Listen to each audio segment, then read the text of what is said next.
Imagine being compared to Pelé at just 15, a daunting shadow foremost, but not for this kid.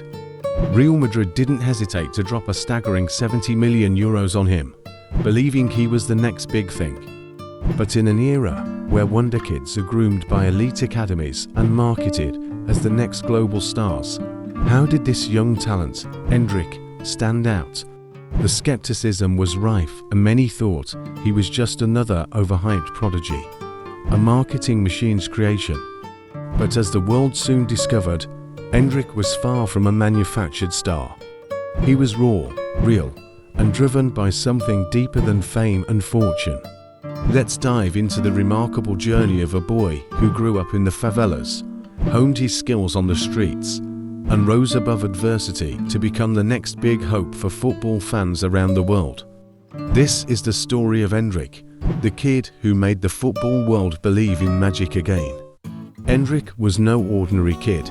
From the moment he could walk, it seemed like destiny had a different path carved out for him, a path that led straight to the world of football.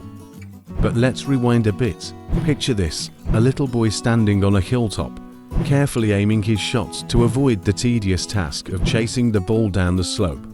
This simple act of precision wasn't just child's play. It was the early foundation of a skill set that would soon captivate the world. His life wasn't about the luxuries of a traditional childhood. Instead, it revolved around the struggle and sacrifices that molded him into the player he is today. From a young age, Endrick's father, a former janitor at Manor's stadium, instilled in him a passion for the beautiful game. The father had his dreams of football stardom, dreams that had been washed away by the harsh realities of life. Yet, in Endrick, he saw a chance to relive those dreams. It wasn't about fame or fortune. It was about redemption, a second shot at glory through his son's feet. Growing up, Endrick was surrounded by football. He didn't just play with toys. He played with a ball, often clutching it tightly, as if it were a lifeline. His journey began at a local academy, where his talent quickly became evident. Coaches were left in awe, not just by his skill, but by his maturity on the field. At just 7 years old, Endrick was playing against boys nearly twice his age, and he held his own, often outshining them. But talent alone wasn't enough. The road to success was paved with challenges. His family faced financial hardships, and sending him away to an academy seemed like the only option.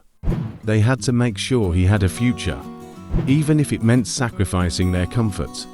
Endrick's father posted videos of his son's performances on YouTube, hoping to catch the eye of a scout.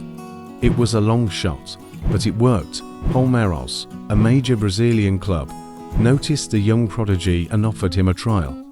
At the trial, Endrick showed the same calm and composed demeanor that would later become his trademark. He played like a seasoned professional, not a nervous 10-year-old trying to impress. He passed the trial with flying colors and joined Palmeiras Youth Academy. But life in snow polo wasn't easy.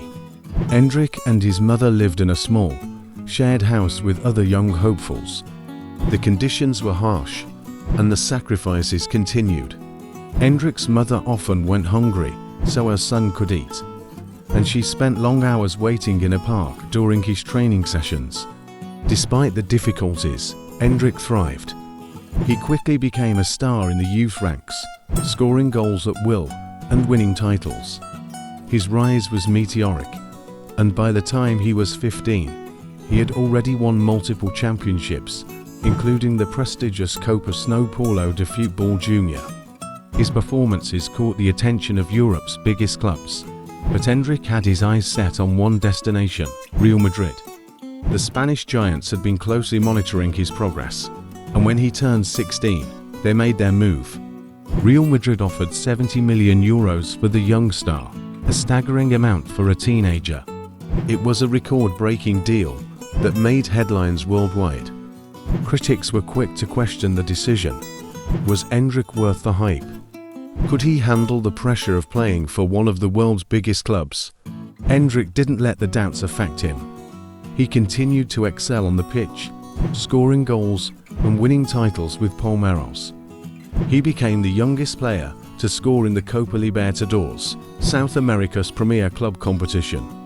His performances earned him a call-up to the Brazilian national team, making him the youngest player to represent his country at Wembley Stadium.